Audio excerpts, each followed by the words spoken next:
ഇപ്പോൾ സുഭാഷിതം അവതരിപ്പിക്കുന്നത് father Thomas കുറ്റിയിൽ.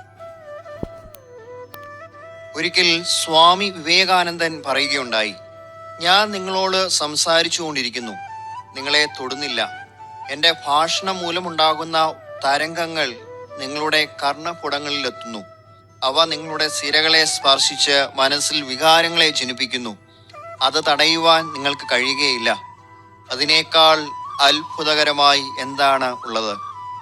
ഒരുവന്റെ ഊർജ്ജസ്വലമായ വാക്കുകൾക്ക് ജീവിതങ്ങളെ ചലിപ്പിക്കാനുള്ള ശക്തിയുണ്ട്. വാക്കുകളിൽ സ്വർഗവും നരകവും ഒളിഞ്ഞിരിപ്പുണ്ട്. വാക്കുകൾക്ക് നമ്മെ തളർത്താനും വളർത്തുവാനുമുള്ള ശക്തിയുണ്ടെന്ന് ശാസ്ത്രം പോലും തെളിയിച്ചിട്ടുണ്ട്. 1990 ജപ്പാൻ ശാസ്ത്രജ്ഞനായ മസാരു ഇമോട്ടോ മനുഷ്യന്റെ വാക്കുകൾക്ക് ജലത്തിൽ മാറ്റം വരുത്താൻ കഴിയുമെന്ന് തെളിയിച്ചു. പരീക്ഷണാർത്ഥം 2 ജാറുകളിൽ വെള്ളം നിറച്ച് 2 സ്ഥലങ്ങളിലേക്ക് മാറ്റി.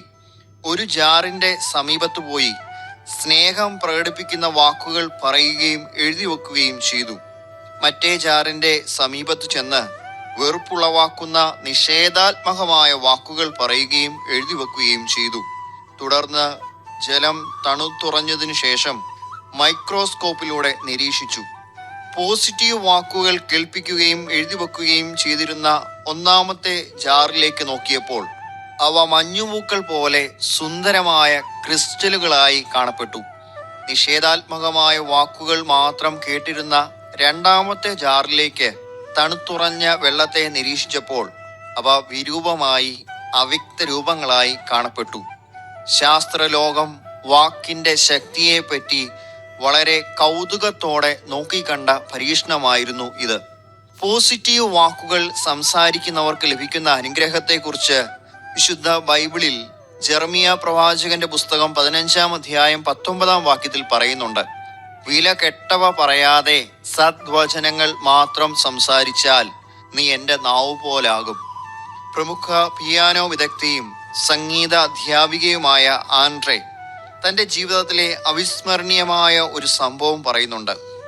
ക്ലാസ്സിലെ ലാസ്റ്റ് ബെഞ്ചുകാരൻ, മുഷിഞ്ഞ വസ്ത്രവും അണിഞ്ഞ് ഒന്നും ശ്രദ്ധിക്കാതെ എല്ലാ വിഷയങ്ങൾക്കും തോൽക്കുന്ന കുട്ടി, അതായിരുന്നു എഡ്വാർഡ്.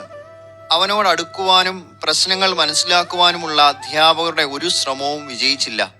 വർഷാവസാന പരീക്ഷയുടെ ഗ്രേഡ് പരീക്ഷയുടെ മാർക്കിന്റെ അടിസ്ഥാനത്തിൽ കൊടുക്കുകയാണ്. എഡ്വാർഡിന് ലഭിച്ചിരിക്കുന്നത് ഏറ്റവും മോശപ്പെട്ട കുട്ടിക്ക് ലഭിക്കുന്ന ഡി ഗ്രേഡാണ്. ടീച്ചർ ഓരോ കുട്ടിയെയും വിളിച്ച് ഗ്രേഡ് നൽകുകയാണ്. എഡ്വാർഡ് എത്തിയിട്ടില്ല. അവനെ കാത്ത് അല്പസമയം നിന്ന ശേഷം ഓഫീസ് പൂട്ടി ഇറങ്ങിയപ്പോൾ അവനതാ ടീച്ചറിന്റെ മുമ്പിലെത്തി. അവൻ ടീച്ചറിനോട് സംസാരിച്ചു. ടീച്ചർ, താമസിച്ചതിൽ ക്ഷമിക്കണം. പരീക്ഷയിൽ മോശപ്പെട്ട മാർക്ക് എനിക്കാണ് ലഭിച്ചിട്ടുള്ളതെന്ന് എനിക്കറിയാം. ടീച്ചറിന്റെ ക്ലാസ്സിലെ മോശപ്പെട്ട കുട്ടി ഞാനായിരുന്നു. എനിക്ക് ഈ ഭൂമിയിൽ ആരുമില്ല. എന്നെ സ്നേഹിക്കാൻ ആരുമില്ല. അത്രയും നിസ്സഹായ അവസ്ഥയിൽ ടീച്ചർ ഒരാളെ കണ്ടിരുന്നില്ല.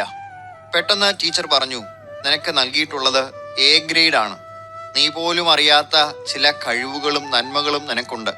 നീ മോശക്കാരനാണെന്ന് ആരാണ് നിന്നോട് പറഞ്ഞത്? എനിക്ക് നിന്നിൽ വിശ്വാസമുണ്ട്. നിനക്ക് ജയിക്കാൻ കഴിയും.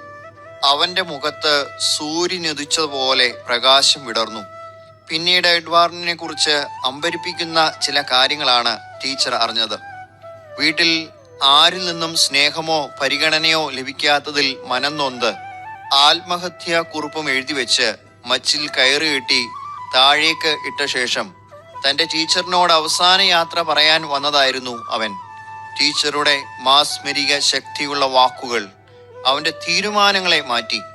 താമസിക്കാതെ തന്നെ പഠനത്തിൽ മികവ് പുലർത്തുകയും തെക്കേ കാലിഫോർണിയയിലെ മികച്ച ദന്ത ഡോക്ടറിൽ ഒരാളായതും ടീച്ചറിന്റെ നല്ല വാക്കുകളായിരുന്നു.